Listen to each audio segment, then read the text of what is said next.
Yesus ada di tengah-tengah kita, lebih utama dari segala sesuatu. Pelajaran tentang kerendahan hati.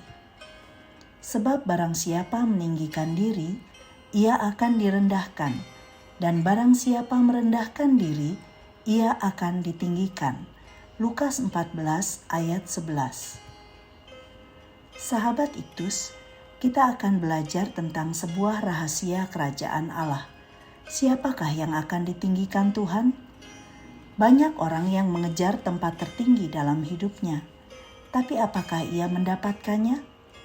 Tempat yang tinggi hanya dapat diberikan oleh Tuhan. Kita akan memahami bahwa bagian kita adalah mengerjakan dengan setia apa yang dipercayakan Tuhan kepada kita, dan Tuhan akan mengerjakan bagiannya, yaitu meninggikan kita. Secara umum, kata rendah hati memiliki arti sikap bijak seseorang yang dapat memposisikan dirinya tidak merasa lebih penting, lebih tinggi, lebih pintar, lebih benar daripada orang lain.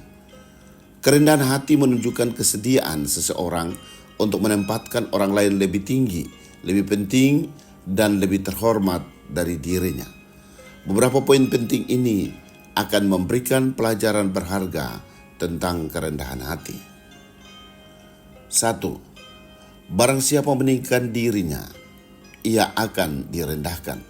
Ayat 8 dan ayat 9. Orang Yahudi biasa mengatur posisi tempat duduk pada sebuah pesta berdasarkan status dan relasi tamu dengan tuan pesta.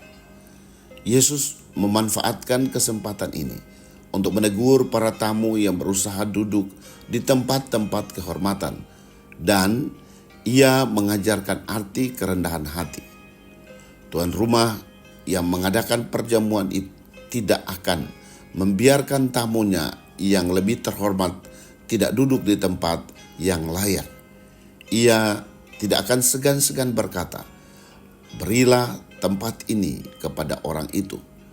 Kesombongan membawa aib dan akhirnya mendatangkan kejatuhan. 2. Barang siapa merendahkan diri, ia akan ditinggikan.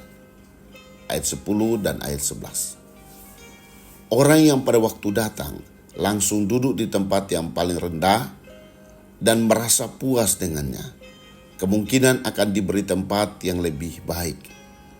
Perhatikanlah, untuk naik ke tempat yang lebih tinggi, kita harus memulai dari tempat yang paling rendah, dan ini akan membuat seorang dipandang baik oleh orang di sekitarnya. Salomo berkata dalam Amsal 25 ayat 6 dan ayat 7. Jangan berdiri di tempat para pembesar, karena lebih baik orang berkata kepadamu, naiklah kemari, daripada engkau direndahkan di hadapan orang mulia. Amsal pasal yang ke-25 ayat 6 dan ayat 7. 3. Akibat orang yang rendah hati. Ayat yang ke-10 dan ayat yang ke-11. Orang yang rendah hati akan dimuliakan oleh Tuhan. Ayat 11. Orang yang memiliki kerendahan hati adalah orang yang dicari Tuhan. Itulah sebabnya Tuhan memanggil orang-orang yang sederhana untuk menjadi alat kemuliaannya. Karena perlu kerendahan hati untuk mengenal dan memahami jalan-jalan Tuhan.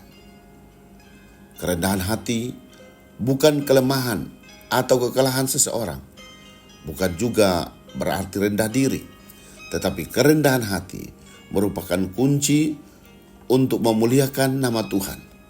Seorang dapat memuliakan Allah di sepanjang hidupnya melalui sikap rendah hati. Sahabat Iktus yang dikasihi Tuhan, dalam hal apa aku sering menjadi sombong? Apakah aku menyadari bahwa jalan untuk ditinggikan adalah dengan merendahkan diri? Apa akibatnya bagi orang yang hidup dalam kerendahan hati? Tuhan Yesus, ampuni aku karena seringkali aku menjadi tinggi hati dan mencari pujian manusia. Jika saat ini aku ada dengan berbagai hal yang membanggakanku, tolong aku untuk mengingat bahwa semuanya itu adalah kepercayaan darimu Tuhan, yang harus aku gunakan untuk kemuliaan-Mu.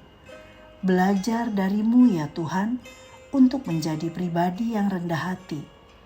Dan karena kerelaanmu untuk merendahkan diri, aku memperoleh keselamatan kekal. Ya Yesus, pakailah aku untuk menjadi alat keselamatan bagi bangsa-bangsa yang belum mengenal-Mu. Amin.